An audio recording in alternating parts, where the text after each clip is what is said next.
a short while ago, we ended up in this place. I'm just going to play a little clip for you to see, and then we'll take it from there. I absolutely love this sign over here. It's amazing. It's so amazing. This is just, I don't even know, words cannot express just how much this pleases me. It's so weird to see it too, because it feels like we're in some tumbleweed-ass cowboy town. Yeah. In the desert, and then you see Chinese. What the hell? Yeah, this is really weird out here. Yeah. Dude, we gotta go inside.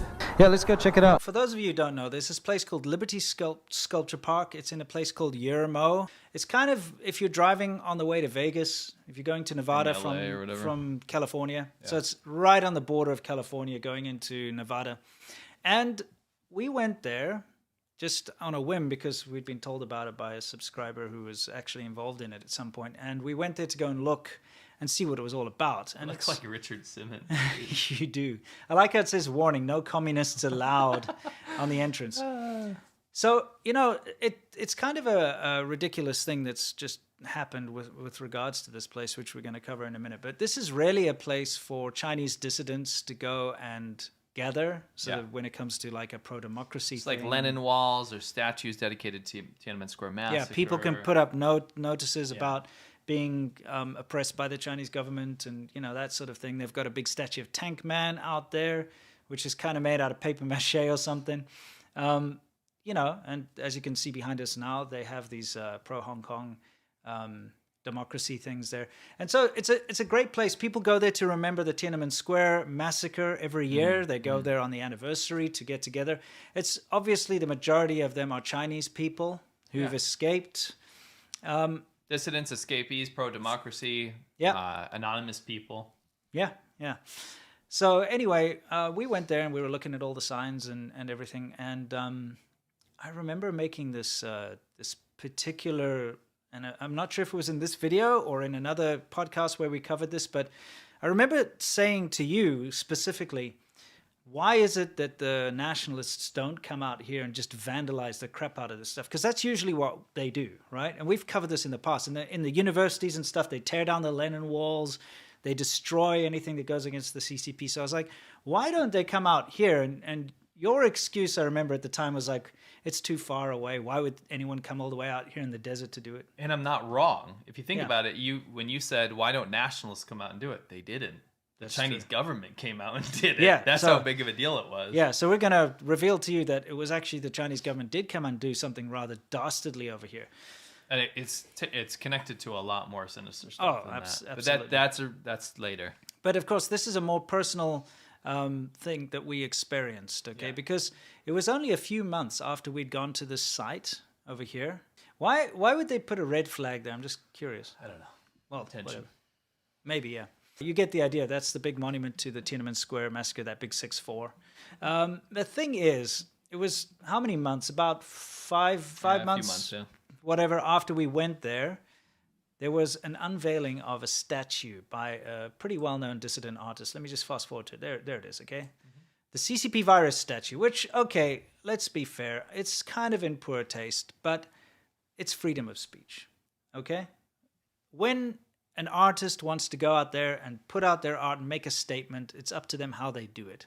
And art, when it comes to dissident art, it's usually designed to shock and gain a response, okay, and make people talk. Great, so anyway, he made this.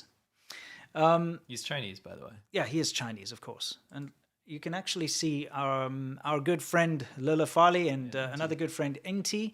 They went to the unveiling of the statue. By the way, if you notice, the people that are standing around the statue celebrating are Hong Kongese, Taiwanese, and Chinese dissidents.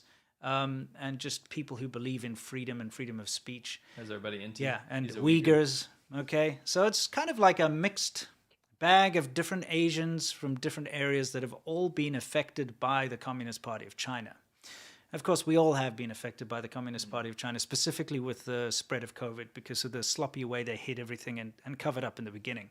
And that can really be laid at the feet of the Communist Party of China, because if they hadn't covered up what they knew about it and allowed all this international travel and convinced the World Health Organization to say it's not person-to-person transmission when they knew that it was, we wouldn't have been in the situation we were in. We could have worked together as a whole globe to combat from this that thing. perspective. I say it's not in poor taste at all. Yeah, it's just that I think a lot of the representation. I think some people would consider that, to make a human being a virus or something Sure. I know what you're saying. Yeah, that was my meaning. Anyway, the fact of the matter is, this is freedom of speech and expression. This is what makes America great. This is the kind of thing that I love about America, is the fact that people can stand for what they believe in. You know how you can you know how you can compliment someone on their spiked hair? How? You can you'd be like, nice. I like you put gel in your hair, like nice spiked hair. You can be like, yo, nice spiked proteins. It's a shooting thing. Yeah, nice spike. I get that. Nice one. Anyway, so the reason we're showing you all of this is because You didn't mean that. that statue didn't last very long, did it? No, it did not. So fast forward to a while later, and we knew this was going to cause problems. We featured this on our channels. We talked to the people involved. Yeah. And we loved it. We supported the effort. We were actually going to go there Yes. for that unveiling, but we didn't because we'd had security threats. Yes, we had security threats. So we were trying to put some time in between us talking about it and us actually going there and filming and not telling people we were going there. Exactly. Right. We covered it when it was unveiled, okay? It might even have been in that podcast where I was like, why don't they go and vandalize it? I'm surprised. Right. I think it was. Yeah, anyway. Okay, so let me guess what happened. Yeah. Guess what happened. So it gets burnt down, right? And you would think that, well, initially I thought that it was getting too much attention from people like us, people like Lila Farley, people like Inti, especially people like Inti and Lila Farley who were showing it to Chinese people. That's true, but you know that they actually try to drag it down with a truck first. They actually tied a rope to it and they tried to like rip it down, and then that didn't work, so they set it on fire. So when it actually came out later on, like people were speculating about the motivations of like, would actually just some like super loyal CCP loving students go out there and do that? We were skeptical of that too. We're like, this is not, no one, I don't think any pro CCP student that's like gave up everything and moved to Cornell or something to go to a Chinese or to a university on a scholarship or pay a ton of money to go there, right? Yeah. Is going to risk going to jail for years. Sure.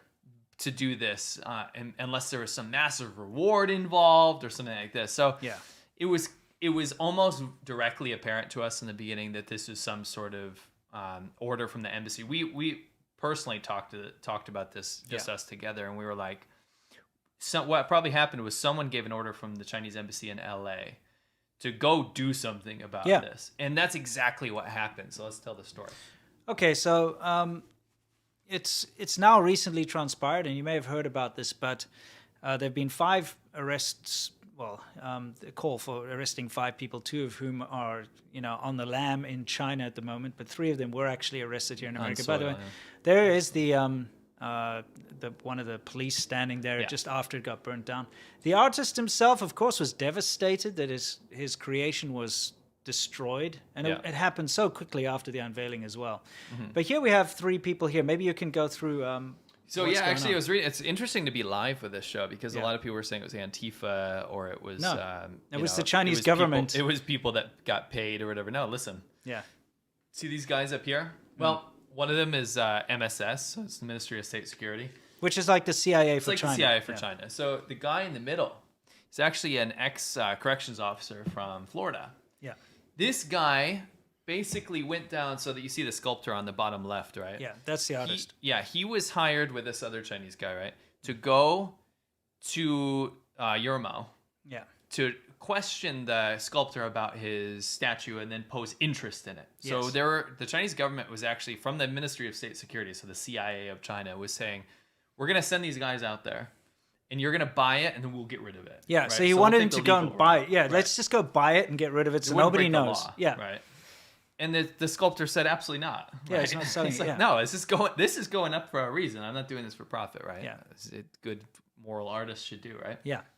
So you think that would be the end of it. They tried, right? Yeah.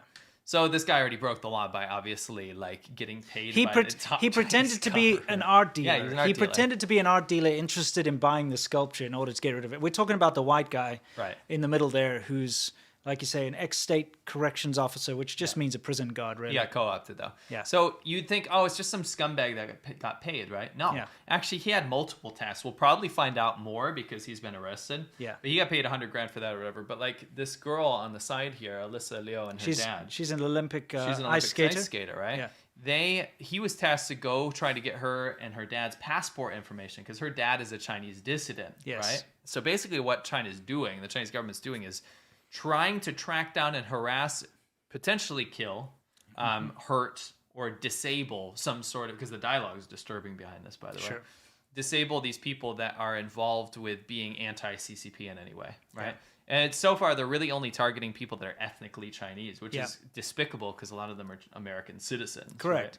Yeah, what he did with those two is he pretended to be part of some kind of Olympic committee who wanted their passport details because he wanted to do pre-COVID travel checkups to make sure that they could travel, before the Olympics. Because she actually did go to compete in the Winter Olympics in Beijing. Yeah. And during the time she was there, she was actually approached by someone who tried to lure her out, Yeah. which is Yeah. against the whole Olympic bubble thing, by the Right, way, and all right. that nonsense. But the fact of the matter is that he posed as like a different official. So now he's not an art dealer. Now he's an Olympics-connected official who needed their passport information. Right. And of course, he's working on behalf of the Chinese government when he does this. Yeah, so that he's not like, oh, I'm a scumbag that got tricked into like doing something naughty. Yeah. He's an agent. Yeah. He's an actual American agent for the Chinese government. Yeah.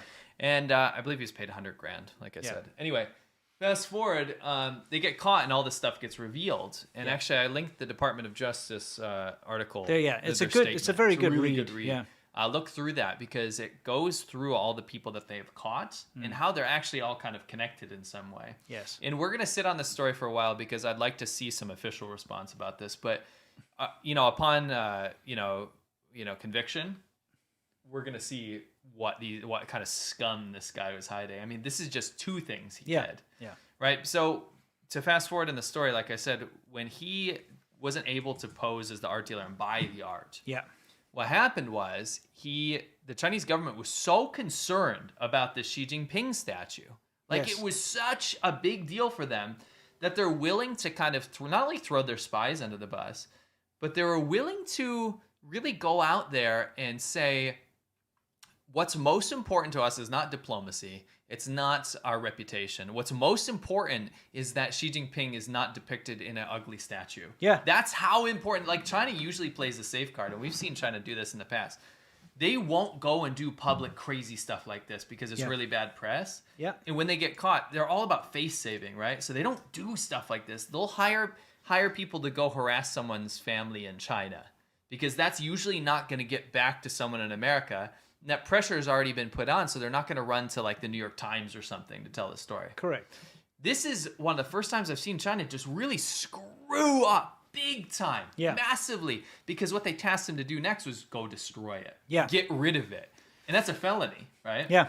Felony destruction of property. So they went out there, and this is how they ended up getting caught, is that you go out there, not only are you caught for destroying the property, but you're going to get tied to all of the other stuff that you did. I mean, when the, what's it called, the FBI comes in and goes through your stuff, goes through your computers, your phones, your contacts, all this stuff, you all get caught. So this whole ring of spies, which is a big deal for China, got caught before they could actually do anything meaningful, by the way. What is that term that they are now using? It's like transnational... Oh, transnational repression. Yeah, transnational repression.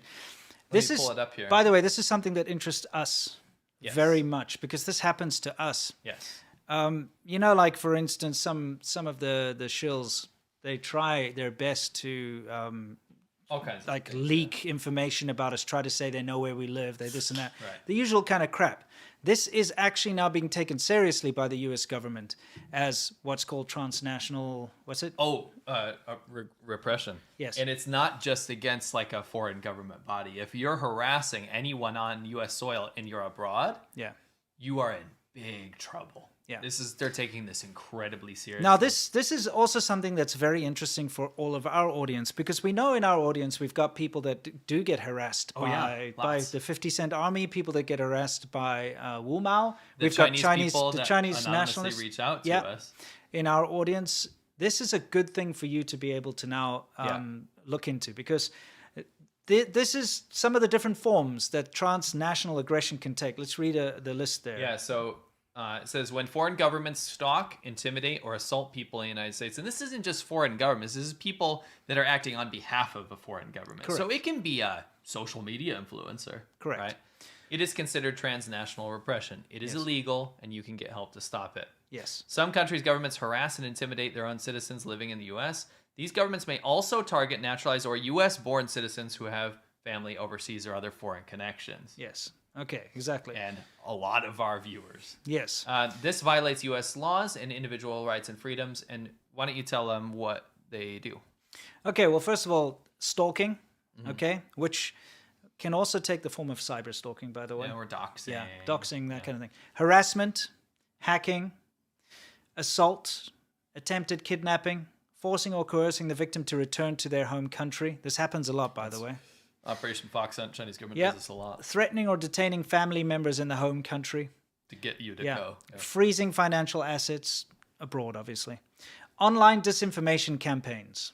Okay, now, on this list, as far as we are concerned personally, almost all of those things, except for actual assaults and attempted kidnapping, has pretty much happened to us. Yeah. So, And we want to, to be the moral people that can say, the anonymous people that have reached out to us, when we give you advice on what to do, there's actually something you all can do about it. And Yeah. why we wanted to bring this to the public eye is, number one, this whole situation of the big spy ring that was caught, Yes. and these people on American soil being harassed, has brought a lot of attention to this. Yes. And what we want to do is project our voice to say that not just you, but if you know anyone that has had issues with being harassed, specifically about the Chinese government, because that's what we talk about, Yeah. but have been harassed by anyone that represents the Chinese Communist Party, someone that kind of espouses their ideology and then sends their people to go harass you, or anyone you know. Yeah. Maybe you have a neighbor, maybe someone at your church,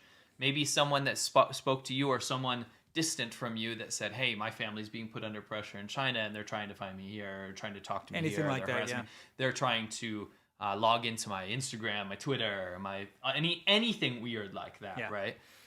You can reach out, and it's the number is 1-800-CALL-FBI, and then there's tips.fbi.gov. in other words, if you find yourself in a position where you feel like you're kind of on your own, like we do very often when we get these horrendous campaigns out there to harass and attack us, you can go ahead and call 1-800-225-5324. That's obviously if you live in America. But it's good to know there's that... there's a tip thing too. It's Oh, yeah. tips.fbi.gov. Oh, yeah, you can go to tips.fbi.gov. It's just good to know that the American government is starting to take this seriously.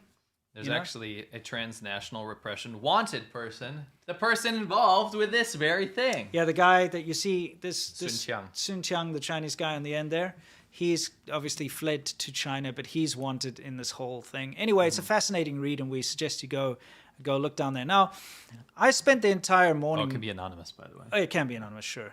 This is kind of like how the Chinese website, what's that thing, that 1233, whatever it is, that stupid, Yeah. they use that all the Yeah. time to report us as Sure. being spies and stuff in China. That one is I guess it's kind of similar in a way. Yeah, except this is to help people. Yes, not to get people into trouble and rat them out. Yeah. Anyway, the fact of the matter is, this morning I spent a long time going through a lot of the cases that have involved the Chinese government bribing people, paying people, and coercing people in America. They're far too long to list, and so I've decided that I'm going to probably do a video about that. Yeah. We'll get into it. But the fact of the matter is that there's absolute, undeniable proof that the Chinese government is paying not only Chinese Americans, but any old American that's willing to take the money to do terrible things on behalf of the Chinese government and destroy, personal property. It's bad. Try to get people into trouble with the law. Try to honey trap them by hiring prostitutes. Try to bribe the IRS to get their tax returns to try and create a scandal. All sorts of nonsense like this, stalking and harassing people in the United States. If you feel unsafe for anyone around you, again, we just thought it was in our nature to try to tell you guys about this, because it's one thing for us to talk about it, but actually to extend something to you. The fact that there is a number or an anonymous tip line or anything, then feel free to use it, Yes. because that is out there to help you. It is. Nobody, and this is not just for American citizens, anybody on U.S. soil should never have to worry about a foreign government going after them. Yeah. That is absolutely outlandish. Correct. So let's make sure that happens. And it's in the description. Yes. So all those links and everything are in there. Yeah, exactly. So anyway, at the end of the day, we just want everybody to be safe and Yes. safe from being attacked, stalked, harassed, and intimidated by the Chinese government. Even on the internet. Yeah, absolutely. Anyway, I should say especially on the internet. especially on the internet, yes.